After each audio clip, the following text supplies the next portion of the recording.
भगवते वासुदेवाय नमो भगवते श्री जगन्नाथाय जय जगन्नाथ जय जगन्नाथ जय जगन्नाथ जहा मु करई जहा मु कई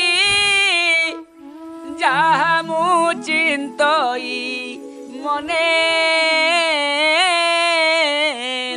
जगतर कर्ता परम ईश्वर जानिछन्ति प्रतिक्षणे जगतर कर्ता परम ईश्वर जानिछन्ति प्रतिक्षणे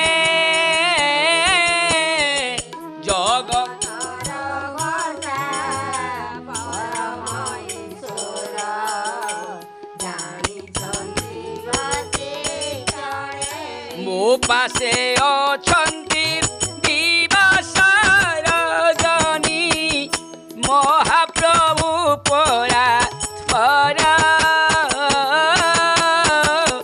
ए कथा सुमरी हृदय ताहांकु पूजिबी मु निरंतर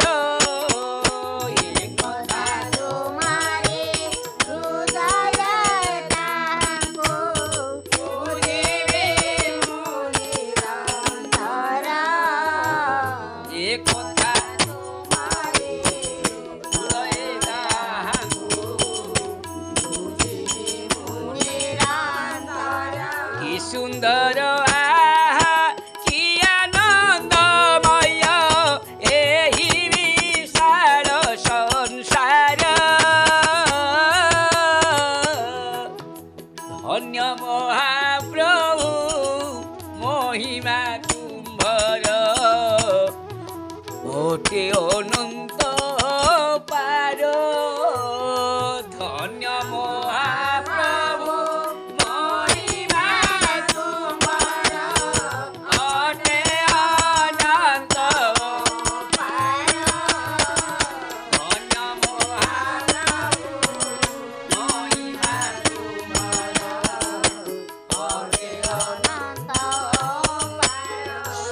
चंद्र तारा तुमरी आज्ञा रे बरसंती ज्योति राशि तुम्भर कुसुम प्रति प्रभात रे हसई आनंदे भासी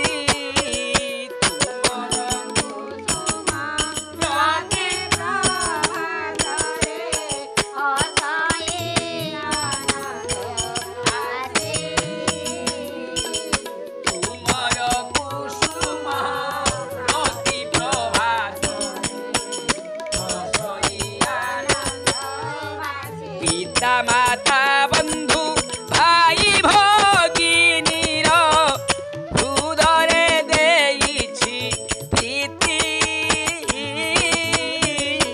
हेणु मु संसारे रहिछि आनंदे सुख भुंजी दिन राति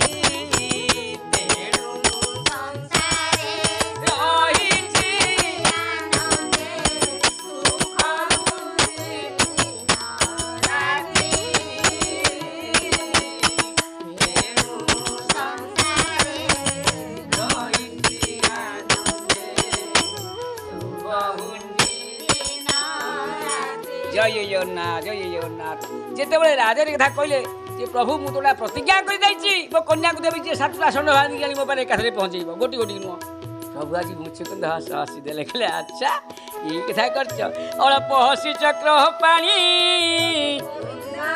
एमंत राजा वाक्य शुणी कन्या सुहृद विचारिले विष्णुर माया प्रकाशिले ठीक अच्छे ये कथा तो हौ हौ तक्षणे 7 रूप प्रभु हो कौन है ना 7टा रूप हो सब तो से जानते 7 रूप हो माया रे कई देखी पारना माया गोविंद 7 रूप हो कन्या को देखा स्वरूप कन्या देखु जने देखती चर्मडोले କୃଷ୍ଣ ବାନ୍ଧିଲେ ଏକା ବେଳେ ଦାଉଣି କରି ଯଦି ବେଙ୍ଗଳା ପକାନ୍ତି ସାତୁରା ସେଠୁ ବାନ୍ଧି ପକେଇଲେ। ସାତୁରା ହେଇଗଲେ ମଣିଷ। କୃଷ୍ଣ ବିଜୟ ରାଜଦାଣ୍ଡରେ ଆଜି ବିଜୟ କରୁଛନ୍ତି ପ୍ରଭୁ। ଏକ ଦୌଡ଼ି ସାତ କାନ୍ଧରେ ବାନ୍ଧିଛନ୍ତି ଗୋବିନ୍ଦ। ବାନ୍ଧି ଆନନ୍ଦରେ କାଷ୍ଠ ପିତୁଳା ବାନ୍ଧି ହସ୍ତରେ ବାଳକେ ଯେମିତି ଖେଳନ୍ତି ଦେଖିକି ସବୁ ଆଶ୍ଚର୍ଯ୍ୟ ହେଇଗଲେ, ଖୁସି ହେଇଗଲେ ସର୍ବଲୋକ। ଆନନ୍ଦେ କୋଶ ରାଜ ଦକ୍ଷିଣ ମିଳି ସର୍ବଜନେ ଉତ୍ସବ ରାଜାର ଭୁବନେ କଲେ। ବେଦ ଉକତ ଧର୍ମ ଘେନି ମଙ୍ଗଳ ନିମିଷେ କାମିନୀ ବର କନ୍ୟାକୁ ଶୋଭା କରେଇ ଆନନ୍ଦେ ପ୍ରଭୁଙ୍କ ସହିତ ରାଜ କାମିନୀ ମିଳି ଧୀରେ ଅକ୍ଷତ ଦେଲେ କୃଷ୍ଣ ଶିରେ। ଦୁହିତା ତୁଲ୍ୟ ବର ଦେଖି ନିର୍ମଳ କଲେ ଚର୍ମ ଆଖି। ଗୀତ ମଙ୍ଗଳ ଶଙ୍ଖ ବେରି ଅନେକ ବାଦ୍ୟ ନାଦ କରି ବିପ୍ରିୟ ଆଶିଷ ଶିରେ ଦେଇ ଆନନ୍ଦ କିଏ ପାରିବ କହି। କୌଶଳପୁର ନରନାରୀ ଅନେକ ଅଳଙ୍କାର ଭରି ଦିବ୍ୟ ବସନ ପୁଷ୍ପମାଳରେ ବିବାହେ ମିଳିଲେ ସକଳେ। କୌଶଳପତି ସୁବିବେକ ଅନେକ ଦେଲା ଯୌତୁକ 10 ସହସ୍ର ଧନୁ ଦେଲା। ହେ ରାଜନ ଅଭିମନ୍ୟୁ ବଳା 3 ସହସ୍ର ପରିବାରୀ ବିବିଧ ଅଳଙ୍କାର ଭରି ଦୁହିତା ହିତେ ରାଜା କୃଷ୍ଣଙ୍କୁ ସମର୍ପଣ ଦେଲା। 9 ସହସ୍ର ମତହସ୍ତି କୃଷ୍ଣଙ୍କୁ ଦେଲା ସେନାପତି। ସୁବର୍ଣ୍ଣ ରଥ 9 ଲକ୍ଷ ହରିଙ୍କି ଦେଲା ଯୌତୁକ ଭାବରେ। ଆନନ୍ଦ ମନରେ ନରପତି ତୁରଙ୍ଗ ଦେଲା 9 କୋଟି ପଦାତି 9 ପଦ୍ମ ଦେଲା। ବର କନ୍ୟାକୁ ରଥରେ ବସାଇ ସଙ୍ଗରେ ନିଜ ବଳ ଘେନି ବଜାଇ ବୀର ତୁରି କାହାଳି ଧ୍ୱନି ଆନନ୍ଦେ ଅଶ୍ରୁ ଜଳ ବହୁଛି ଝିଅକୁ ବିଦା କରୁଛି। ପଛେ କେତେ ଦୂର ଗଲା ଗୋଡ଼େଇ ଗୋଡ଼େଇ ମୋ ଝିଅ ଭଲରେ ଦେଖିଲେ ପ୍ରଭୁ। କୃଷ୍ଣଙ୍କୁ ଆଜି ଅନୁଦାନ ମାଗି ମିଳିଲା ଆପଣା ଭବନୀ। ଆନନ୍ଦେ ଦ୍ୱାରିକା ପଥେ ବିଜୟ କଲେ ପ୍ରଭୁ ଜଗନ୍ନାଥ। ଅନେକ ନୃପତି କୁମାରୀ ଥିଲେ ଯେ କନ୍ୟା ସ୍ୱୟଂବରେ 7 ଷଣ୍ଢ ଯୁଦ୍ଧେ ହାରି ଚିତ୍ତେ କନ୍ୟାକୁ ମନେ ମନେ ଭାବୁଥିଲେ କନ୍ୟାକୁ ବଳେ ନେଇଯିବୁ। କ'ଣ କରିପାରିଲେ ଆଉ ଯଦୁ ବଳ। ହେମନ୍ତ ଭାଳି ଦୁଷ୍ଟ ବୀରେ ପଛେ ଧାଇଁଲେ ଅତି ଖରେ। ଜଳଦ ପ୍ରାୟ ବାଣ ବିନ୍ଧି ବେଗେ ଯାଦବ ବଳ ରୁନ୍ଧି ଅର୍ଜୁନ ଥିଲେ କୃଷ୍ଣ ସାଙ୍ଗେ। ଦେଖି ଧାଇଁଲା ଅତି ବେଗରେ ଗାଣ୍ଡିବ ଧନୁ ଗୁଣ ଦେଇ ମନ୍ତ୍ର ସୁମରି କୋପ ଭଇ ଅକ୍ଷୟ ତୃଣ ବାଣ ବିନ୍ଧି ଅନେକ ସୈନ୍ୟ ବଳକୁ ଛେଦିଲେ। କିଏ ରାଜାମାନେ ସବୁ ଆସି ଆମେ ସୁନ୍ଦରୀ କନ୍ୟା ଅର୍ଜୁନ ସବୁ ମାରି ପକେଇଲେ। ସର ବର୍ଷିଲା ମହାଘର ଦେଖି ଭାଙ୍ଗିଲେ ସର୍ବ ବୀରବାନ। ଷଣ୍ଢ ମାରି ପାରିଲେ ତମେ ଅବସ୍ଥା କ'ଣ ହବ। ଯୁଦ୍ଧେ ହାରିଲେ ରିପୁଜନେ କେଶରୀ ଆଗେ ମୃଗ ଚିହ୍ନେ। କନ୍ୟା ସହିତ ଭଗବାନ ମିଳିଲେ ଦ୍ୱାରିକା ଭୁବନ। ଯଦୁ କୁମୁଦ ନିଶାକର ପୁରେ ମିଳିଲେ କନ୍ୟାବର। ଲକ୍ଷ୍ମୀର ଅଂଶ ସତ୍ୟା ସଙ୍ଗେ କୃଷ୍ଣର ମିଳେ ନାନା ରଙ୍ଗେ। ଅନାଦି ପ୍ରଭୁ ଯଦୁନାଥ ଦେବକୀ ଦେବୀ ଯାର ମାତ ଏବେ ହେ ନରପତି। କେ ରାଣୀ ଶ୍ରୁତ କୀର୍ତ୍ତି ତାର ଦୁହିତା ଭଦ୍ରା ନାମ। ରୂପେ କମଳା ବି ସମାନ ନୁହେଁ ପିତୃ ଭଗିନୀ ସୁତା ସେ। ଭ୍ରାତା ବିଚାରେ କନ୍ୟା ଦେଇ ସକଳେ ବନ୍ଧୁଜନ ମିଳି ତାଙ୍କୁ ବି ବିବାହ କରିଲେ ବନମାଳୀ। ମହୋଦଧି ଦୁଲଣୀ ଲକ୍ଷ୍ମଣା ନାମ ସୁଲକ୍ଷଣୀ। ତାହାର ସ୍ୱୟଂବର କାଳେ କୃଷ୍ଣ ତାକୁ ହରି ହିତି ଆଇଲେ। କେତେ କୃଷ୍ଣ ବାହା ହେଇଛନ୍ତି କହିଲ। ହଁ ଏଣୁ ସବୁ ଲୋକ କ'ଣ ବାହା ହେଇପାରିବେ ପାରୁଛନ୍ତି ନା। ଏଣୁ କୃଷ୍ଣ ହେଲେ ତାକୁ ଦୁର୍ଗମ ଲାଖ ବିନ୍ଧି ସମରେ ରିପୁ ବଳ ରୁନ୍ଧିଲେ।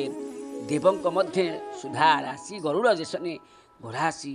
ହେ ନୃପମଣି ଦ୍ୱାରିକା ପୁରେ ଚକ୍ରପାଣି 16 ସହସ୍ର ସତେ ନାରୀ ଆଣିଲେ ଘୋର ଯୁଦ୍ଧ କରି। ମାଇଲେ ଅନେକ ଅସୁର ଦୁଷ୍ଟ ରଣ ନାମଦର। ସେ ହରି ପାଦେ ଅବିରତେ ସୁଜନେ ଚିନ୍ତ ଧ୍ୟାନ ମତେ। ଗୋବିନ୍ଦ ଗୋବିନ୍ଦ ଗୋବିନ୍ଦ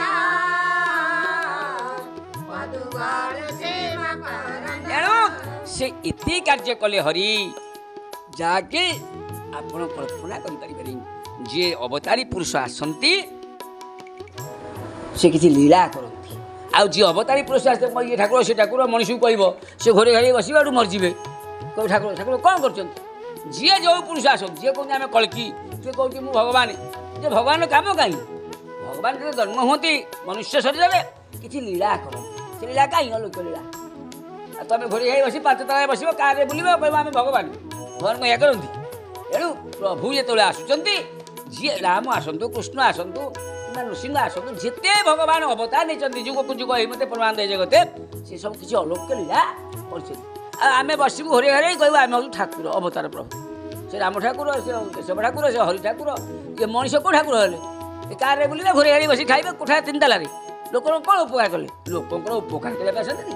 ଯୁଗେ ଯୁଗେ ଅବତରୀ ହିରଣ୍ୟନ୍ତ ବିଦାରୀ ଯୁଗେ ଯୁଗେ ଅବତରୀ জগতে রখিল যশ কীর্তি জগতে রখিল যশ কীর্তি যুগে যুগে ভক্তଙ୍କ নিমন্ତେ অবতার হই হিରଣ୍ୟନ୍ତ ବିଜାଲେ ଭକ୍ତଙ୍କ ପାଇଁ ଭଗବାନ ଅସୁର ସଂହାର କରିବା ପାଇଁ ଏବଂ ସୃଷ୍ଟି ପାଳନ କରିବା ପାଇଁ ଜନ୍ମ ହୋଇଥାନ୍ତି ଅଲୋକ ମାନ କଥା ଆମେ କହୁଛେ ହେଇ ଏ ଯୋଉ କଣଟା କୁହନ୍ତି କଳ୍କି ନା 12ଟା କଳ୍କି ବାହାରିଲେ ତେର ଆଉଟା ବାହାରି 12 ଜଣ କହିଲେ ଆମେ କଳ୍କି ଜନ୍ମ ହେଇଛୁ 12 ଜଣ କହିଲେ ମାଳିକାରେ ଆଉ କୌତ ମାଳିକାରେ କ'ଣ ହେଉଛି ଏଣୁ ମାଳିକା ତ କେହି ଜାଣିନା ଖାଲି ହଁ କଳ୍କି ଠାକୁର ଏ ମଣିଷ କ'ଣ ଠାକୁର ହେଲେଣି ସେ କାରରେ ବୁଲୁଛନ୍ତି ଘୋରି ଘାରି ବସୁଛନ୍ତି କୋଠା ଉପରେ 3 ତାଲାରେ ତାକୁ ଯାଇ ମୁଣ୍ଡିଆ ପକାଉଛ କହୁଛନ୍ତି ଭଗବାନ ଭଗବାନ କେହି ନୁହେଁ ଭକ୍ତ ହେବା ତ କଷ୍ଟ ଭକ୍ତ ଭକ୍ତିରୁ ଭକ୍ତ ଆସିବେ ନା ଲୟରୁ ଭକ୍ତି ଭକ୍ତିରୁ ଭକ୍ତ ଭକ୍ତକୁ ଆମେ ଭକ୍ତ ଛାଡ଼ିଲେ ଆମେ ଭକ୍ତ କିଏ ଭକ୍ତ ଯଦି ଭକ୍ତ କିଏ ହେଇଛ ଦେଖା ତ ନଡ଼ିଆ ନେଇ ବର୍ଦାନରେ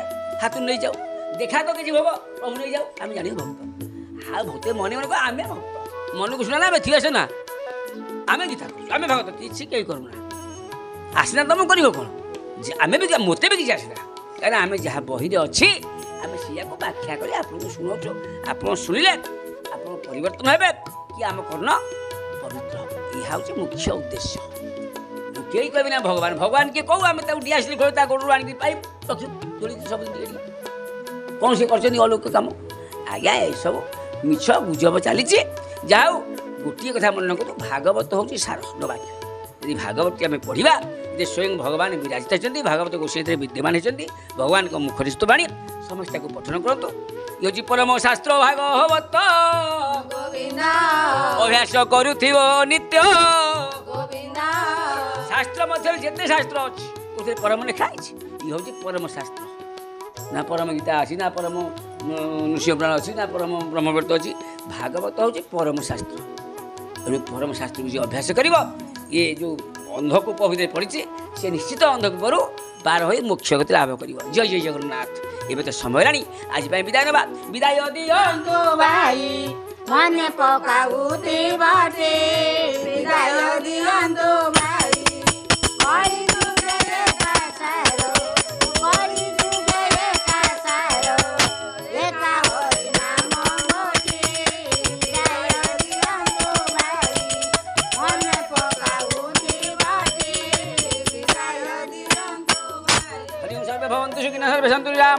सर्वभद्राणि पश्यन्तु मां कश्चित् भवतं शान्तिः शान्तिः शान्तिः जय जय जगन्नाथ जय जय जगन्नाथ जय जय जगन्नाथ हरिं तत्सत् हरिं तत्सत् हरिं तत्सत्